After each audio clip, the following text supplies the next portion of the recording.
Sparrow. Back with more in a moment right here. Here he is once again. Want to make your night out a little So more why do fun? I do so many videos where I'm driving, right? Because it's when I have time to do them. When I do videos from home where whether I'm showing an amplifier or a guitar or whatever I'm doing, that means I must have a little bit of extra time on my hands. And I'm spending that little bit of extra time with you guys. So you should be extremely appreciative, okay? And I appreciate all who wait on me hand and foot via YouTube. That is much appreciated as well. And thank you. So the thing I've been thinking about the last couple of days is after somebody left a comment on a video, why asking for my settings, and obviously, or if it's not obvious to you, I'm referring to guitar and guitar amplifiers. When I'm playing guitar, why asking for my settings is not, there goes the camera, why asking for my amplifier and effects pedal settings doesn't really work very well. Just like this camera stand is not working very well at the moment. And you see a lot of that, you know, settings please, what are your settings? And you see a lot of that on YouTube. And a lot of the times when you don't see a reply, it's because that it doesn't really work. Now, if say I'm playing guitar on my Boss Katana amplifier at a very low volume in the living room on the couch, and I'm filming, and you like the way that sounds through the camera, yeah, I could give you those settings, and there's a pretty good chance you'll sound close to it, right? Now, unfortunately, never sound like it because you're not going to sound like me, and I'm not going to sound like you. Thank goodness, right? So, but that truly doesn't work. Like I said, low volume, I'm sitting on my couch playing through a Katana amplifier. Next case scenario, I'm playing at a high volume. Now you've got way too many variables, right? The size of the room, and you know, all of that stuff changes as you turn the volume up. You know, your effects, especially modular effects like reverb and delay and whatnot, that stuff all changes. And then of course when we go to our coveted tube amplifiers, stuff changes a lot at high volumes. Everything changes.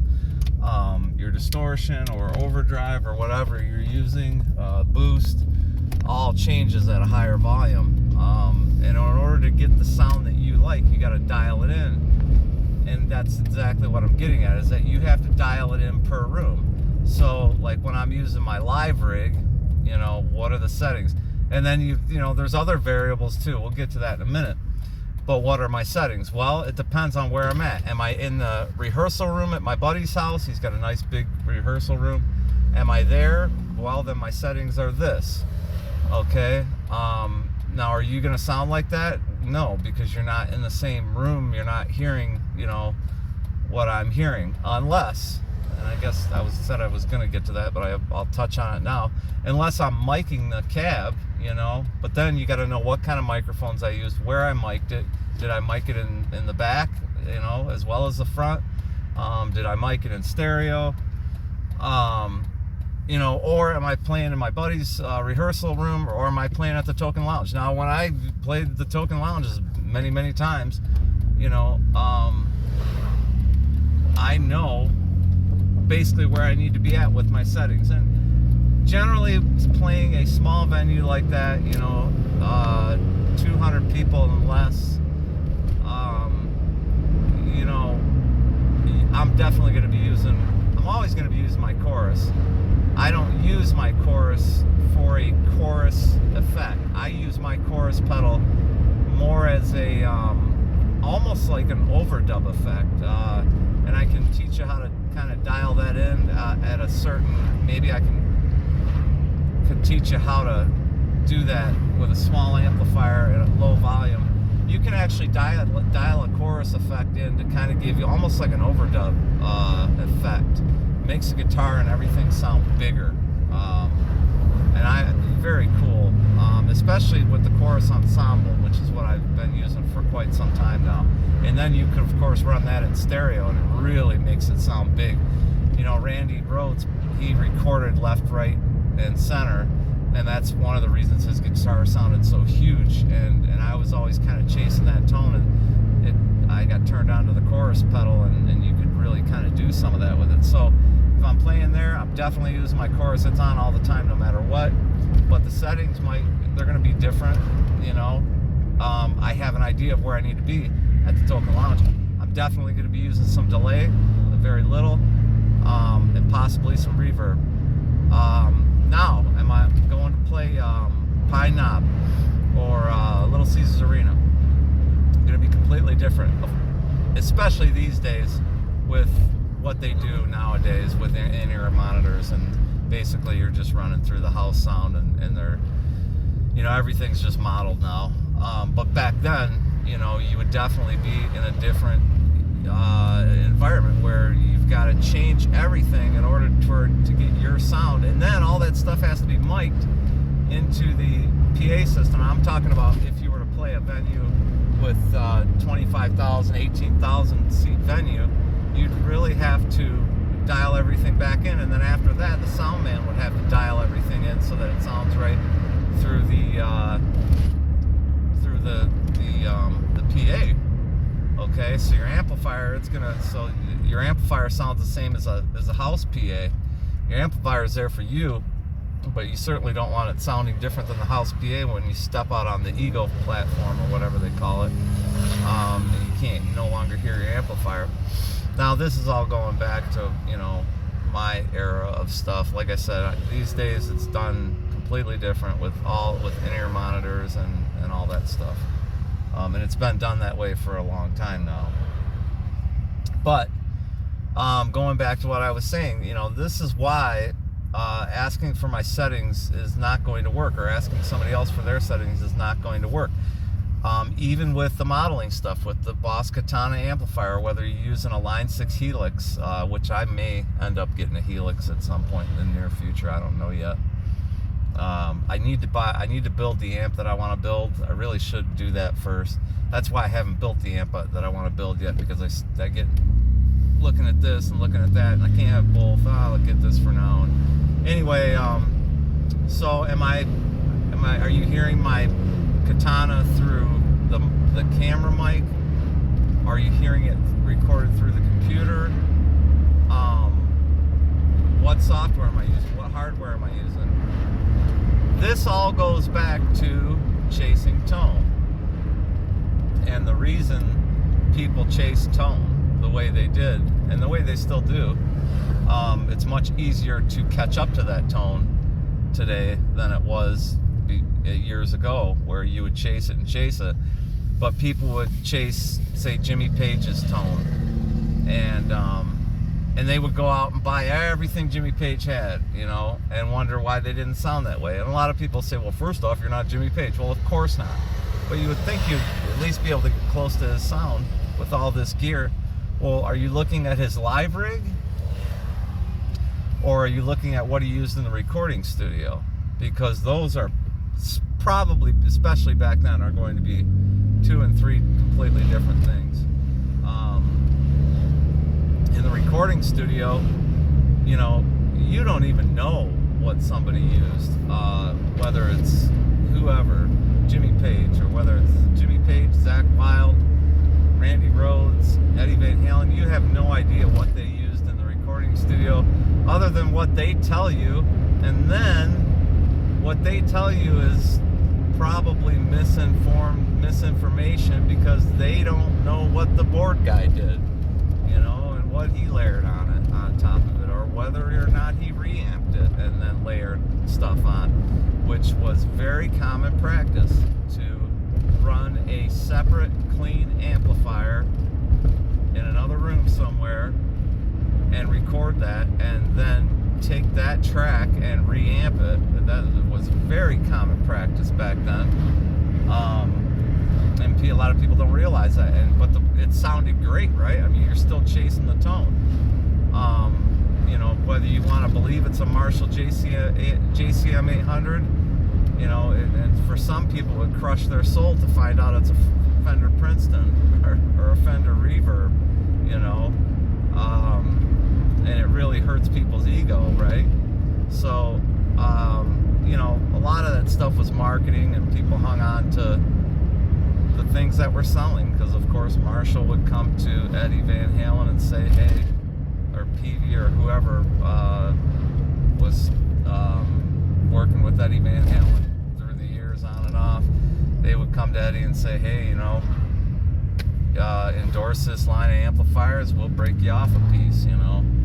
So, and this made millions of dollars for a lot of people, you know. So everybody had an interest in you purchasing a Peavey amplifier, or you purchasing a Fender, or a whatever amplifier, you know. That stuff doesn't fly off the shelf. There's so much of that stuff out there, and even more so nowadays, you know, it's not flying off the shelf. It is a saturated marketplace. It just is what it is. There's so much of it out there, and it all adds to another that you don't know what you're hearing, you know. Whether somebody might tell you, oh, it was my Boyne pedal and my tube screamer, which I would never build a tube screamer because I've never had any interest in tube screamers.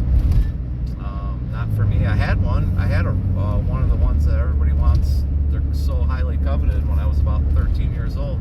Didn't like it then, got rid of it, and I wish I'd have held on to that. That would be worth some money today. A lot of people pay big money for those. Never was a tube screamer guy. When I heard the Boss heavy metal distortion, that was what I wanted.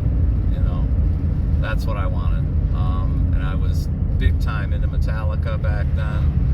That was when Metallica was great, during the Masters of Puppets album, Ride the Lightning, No Life to Leather, and all that stuff, and actually And Justice for All to an extent. So when I heard my buddy's Boss heavy metal pedal, you know, I was just like, yeah, that's what I want. When I finally got my first tube amp, the Carvin, that changed, because the heavy metal pedal just drove it way too hard. I ended up getting a Boss Metal Zone, which I used for a long time. I still have a Boss Metal Zone, and I actually did use that in the effects loop of that Carvin amplifier back then, when I didn't know that nowadays they claim that that's the way you're supposed to use it. I was only using it that way because otherwise it just drove the amplifier way too hard. So what I was getting back at is that I started using not the Boss Super Overdrive, which is apparently, from what I've heard, it's supposed to be pretty much the same circuit as the Tube Screamer, which I never knew. But I used the Super Overdrive for quite some time. I went through a lot of different pedals, and I've gone through a lot of different pedals even in the last 10 years or so. The one that I finally stuck on me was the Keeley Filaments pedal. I love it. You can do anything from a very mild overdrive all the way to whiplash, you know. I also have the MXR Super Badass Distortion, and I've hung on to that one. I had the MXR Full Bore Metal. I really liked that pedal too. And one of the things I really liked about it is that it had a gate, and that was pretty cool. It just shuts everything up, you know. But yeah, those are the only two distortion pedals I've hung on to, other than the, I don't know, half a dozen Super Overdrive pedals I probably have. I've got many of those, because I always wanted to have a backup, and then you used to be able to buy those things for so cheap used, so I would pick them up. You pick them up for 20 bucks used, you know, so I would grab them on and on. But yeah, you know, so depending on the circumstance, you know, that's the problem with hey, what are your settings? Well, it depends on the circumstance, you know. What are my settings right now? Well, I'm recording straight into the computer off the Katana. These are the settings. Now I can get you real close that way. But if I'm playing in a room at higher volumes, unless the room you're playing in is the same size as the room I'm playing in, you're not going to get there, you know. That just is what it is. So there you have it. Why asking for settings doesn't really work. As promised, I will be building that distortion pedal coming up soon. I don't know. Like I said, whenever I have time. I'm very humbled that you would wait for me, and I appreciate that you would sit and wait for me, and that's awesome. So thank you, and until next time, peace out.